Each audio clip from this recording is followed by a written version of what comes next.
This episode of Left Off the Map is all about trains, as Henry and I enjoy a trip through the west coast of Tasmania on the West Coast Wilderness Railway. Then my brother Lee and his little boy Harry, along with me and my son Jack, will spend some time on the Don River Railway. Then we'll head to the kitchen at Eagle's Nest Retreat, just outside Sheffield, in Tassie's central north. And I will turn classic Italian flavours into a meal. But let's start the episode at Eagle's Nest Retreat, in the garden right in front of Mount Roland. This recipe sitting in front of the beautiful Mount Roland is a really good one if you're cooking outside. So if you've got cooking on a campfire or cooking over coals, or you've got an Oz pig like I've got, it's fantastic because I use the whole idea of canned goods to heat my food up in the can, which I'm going to use as my puree to go on the bottom of my white fish and nectarine salsa. So that's been on there for a little while warming up. I'm going to pop that off onto the warming plate. And going with that, I've got some pink ling here, or rockling. Just need a firm white flesh fish. A little bit of oil on both sides, and then that can go straight onto my heat. That's going to take about 6 minutes to 8 minutes to cook, which will give me enough time to put my salsa together. Now to go with that, I've got some awesome heirloom tomatoes. It's tomato season at the moment. I've got an onion that's rolled off and fallen down a hole, just there. Just want to cut the cheeks off these tomatoes. I'm going to keep it quite chunky, so sort of bite-sized pieces of my tomato. I don't mind, they're really quite ripe, so there's a lot of juice in them, which I don't mind because I'm going to use that juice as my dressing with some olive oil and salt. I'll pop that into a bowl.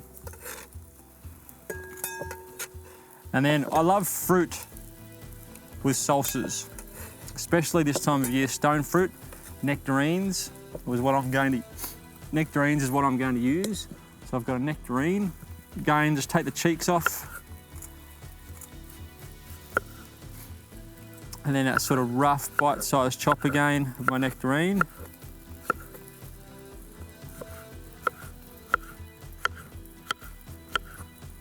Like so. Take the other cheeks off as well.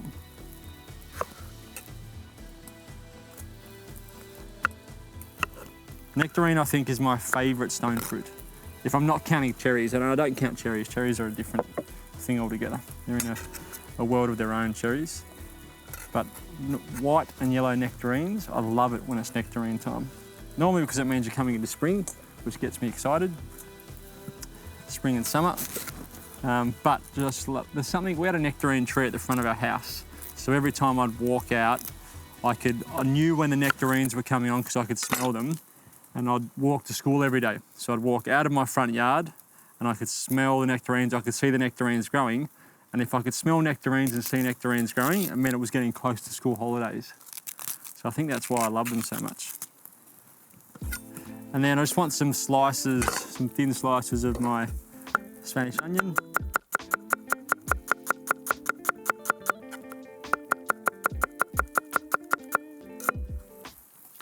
Pop that in, my salsa.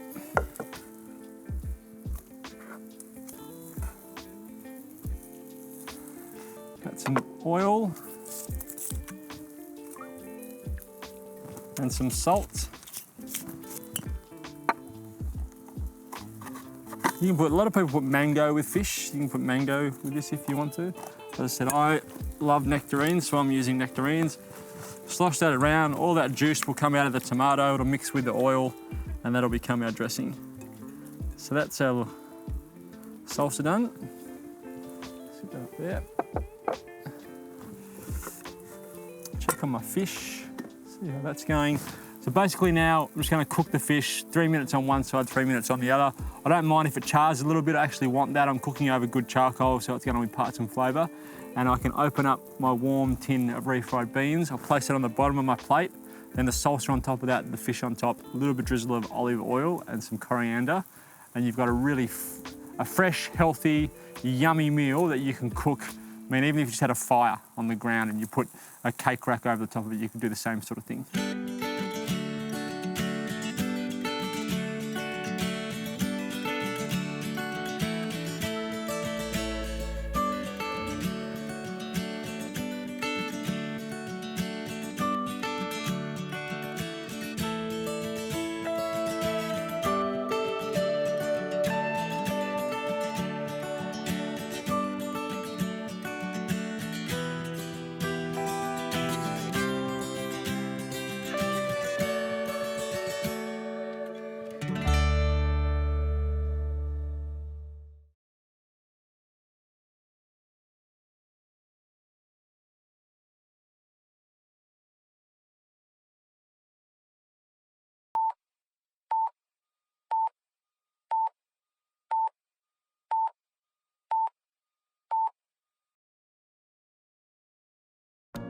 Now it's time to catch some trains with Henry and my brother Lee. Have you been to Queenstown before? Not since I was very, very young, so it's pretty much a first time. I don't think it really counts as a 6 or a 7-year-old, so this will be an experience for me. Same for me. I haven't been here for a while, but what I do remember is it's a very different landscape. Well, this is Queenstown, and it is, as I remember, it's barren. It looks like that can't be right. It can't be natural. It's definitely not natural. You know, it reminds me of, you know, like a bit of a moonscape or, you know, you're in the tundra or something like that. It's incredible. But I believe that the mining here actually produced a lot of pollution, and the result basically killed off all the vegetation in this area. So, and I mean, it announces that you're in Queenstown, doesn't it? It really tells the story. You're here. Yeah, for sure. So there's a tourism operation that's won quite a few awards here that was owned by a private operator, and then it's been handed over to the Tasmanian government. Yep. So it's now funded. It's a non-profit tourism operation now. So we're going to go and have a look at the Wilderness Railway.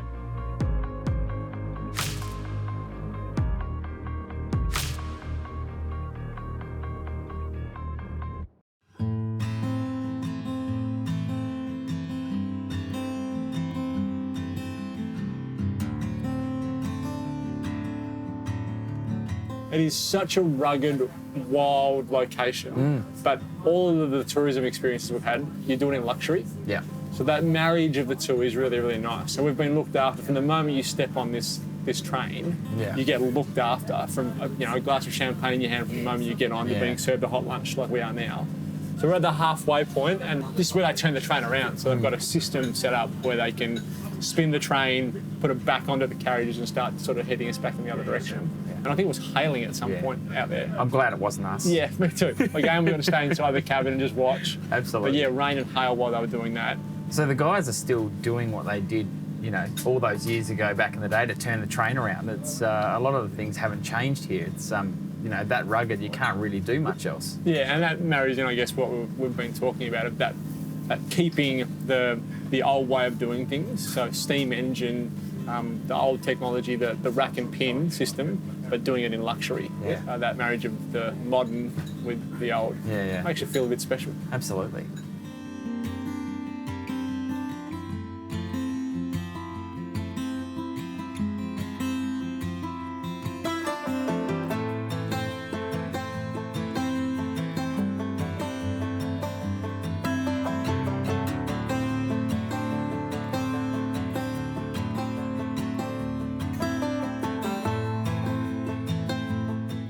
Halfway back on a day like today, when we've still got hail sitting on the side of the track, we get to have a little whiskey tasting. Absolutely. So they ran through it, Tom ran through the whiskies inside with us, but basically it's the original, which is, I think he said 8 years barrel aged. Yes. Pinot Noir, which is 8 years barrel aged, then 10 months in a Pinot Noir cask. And then Hellier's Row, which is the whiskey company that we're tasting, they also started off owning a milk company, and every Tasmanian would know better milk. So they use their own cream to create a whiskey cream. It smells delicious. About half the alcohol content, much easier to drink. For me, that's what I would drink on a day like this. Yeah, so it would go well with dessert. Yeah, we should hold on to that one actually.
So, Paul, I think you've got the job that my little boy wants to grow up and have.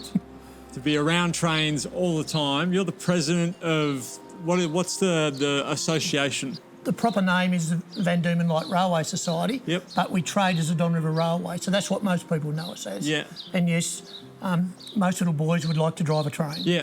My brother is in there at the moment. They're playing on the little train track in there and they're looking at the museum. He's got them and they'll buy tickets in a minute and we're going to go on. Excellent. When we go on, how far along do we go? So the track runs for 3.5 kilometres to what's called Coles Beach. Yep. And we stop there just long enough for the train locomotive to run round and couple up at the other end. Yep. So about 10 minutes and then we head back. Yep. But in the future, probably towards the end of next year, we hope to run between here and Penguin on the main line. Which, That'd be good. Which will be quite a more extensive trip Yep. for people to come, and perhaps you might like to come and have a trip with us. Yeah, that'd be nice. The longer Jack could be on a train, the better. He Yes, just I loves bet. it. This isn't steam, it's a diesel.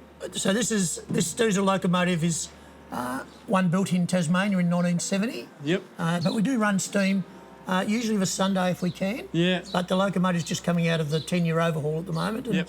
we hope in the next couple of weeks to have steam running on a Sunday again. Yeah. So the train itself isn't the only thing that's here. There's a museum that's inside here. Yeah, so there's a small museum in there which has old pieces of uniform items, padlocks, badges, various memorabilia, old phone switchboards, things like that. There's lots of lanterns in there. I Yes, saw. all sorts of Heaps of them. things from the early days of rail in Tasmania. Yeah. And then there's the workshop where we do all our heavy engineering in there. Yep. So maintain the locomotives, the carriages, and in Launceston we have what we call a restoration workshop.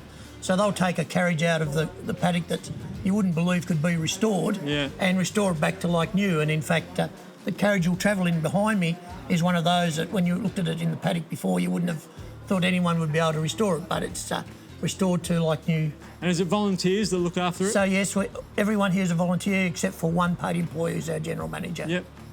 Oh, nice. Well, I'm going to go and have a look in the signal box because we looked at the little museum before. Yes. We're going to have a look in there, and there's like I can see 1, 2, 3, 4, 5 trains, like steam trains. Yes. How many are here? Probably about 8 or 9, because when Really? you go into, there's another one just at the front entrance you would have seen, and there's 2 in the workshop currently being worked on ready for their boiler certification. Oh, wow. Now they're not all working, only we have 2 working because obviously the expense of keeping all of those working is beyond our means at the moment. But they could all be restored to working order fairly quickly. Yeah. I'm looking forward to it. I'm going to go in and get the kids and get Lee and we'll get going. We look forward to travelling you, with you, mate. Ben. You're welcome.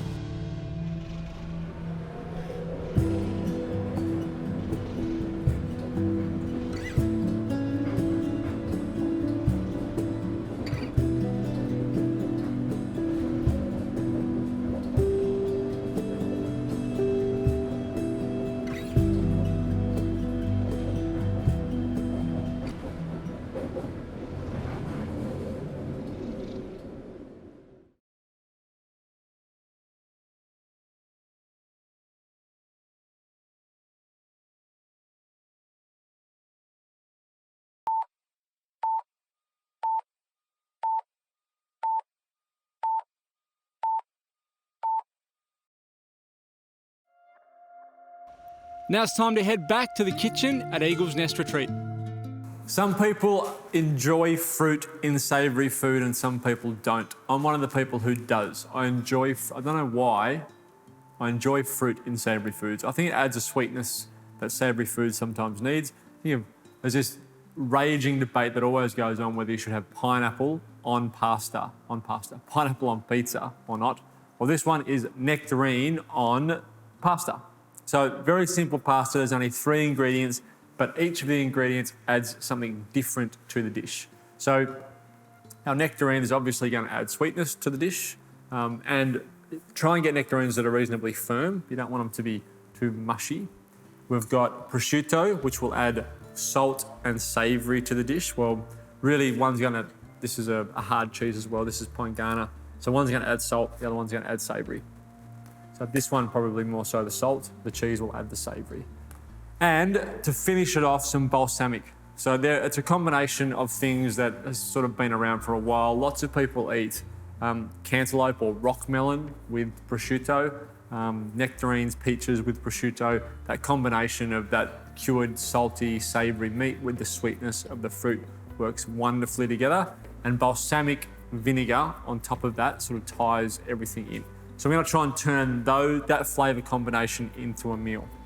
So I've got my cassarecci pasta.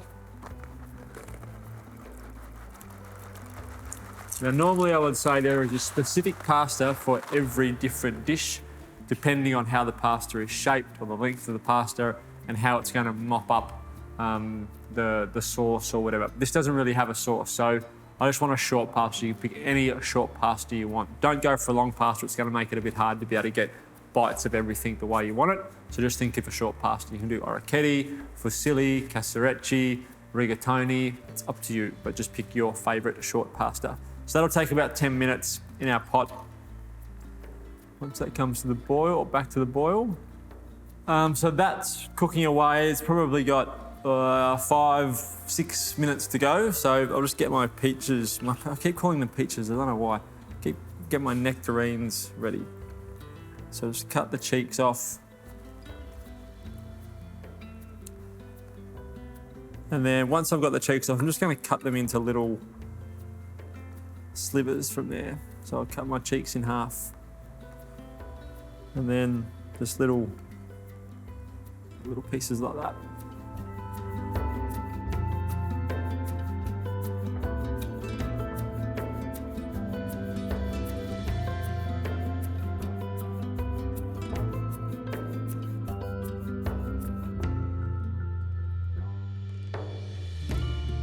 My nectarines are all chopped nicely. Everything else is, there's not a lot of prep that I need to do for that, so that's ready to go. My pasta's done, so I can turn that off. Now I don't want hot pasta, so what I'm going to do is strain it. And if you're ever having pasta and you're using it in a salad and you don't want it to stick, so the thing that makes the pasta sticky is the starch. It comes off the outside of the pasta. So just give it a wash. So a lot of people think that you have to put oil or something on your pasta. You don't have to. If you just wash all that starch off, pasta won't stick. So just flush it with some hot or cold water.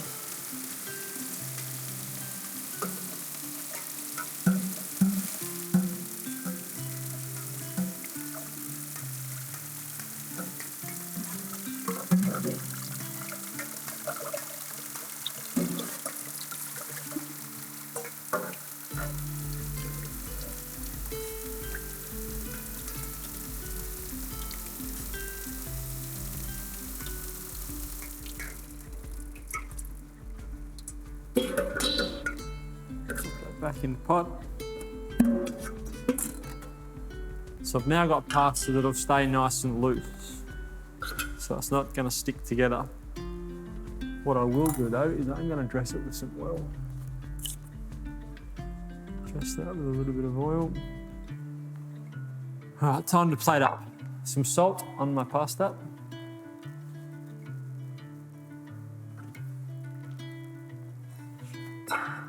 Pasta in a bowl.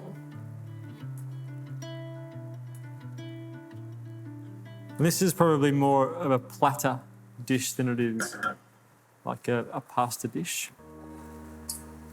Now the pattern that I've laid out with my nectarines I quite like. So I'm just going to place that pattern on top.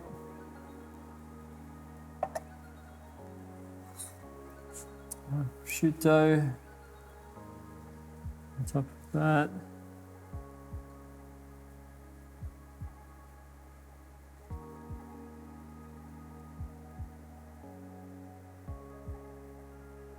Prosciutto's got that sort of funky, salty flavour, which I think that sort of whole debate again of fruit and savoury, I think that goes so well with fruit.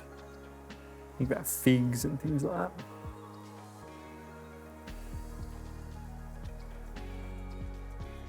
And just want to dress it with a little bit of balsamic. I've already got oil on my pasta, so this balsamic vinegar will just go with that oil. Balsamic vinegar and nectarines and peaches for that matter, it is a great combination. So that done. A little bit of salt on my fruit.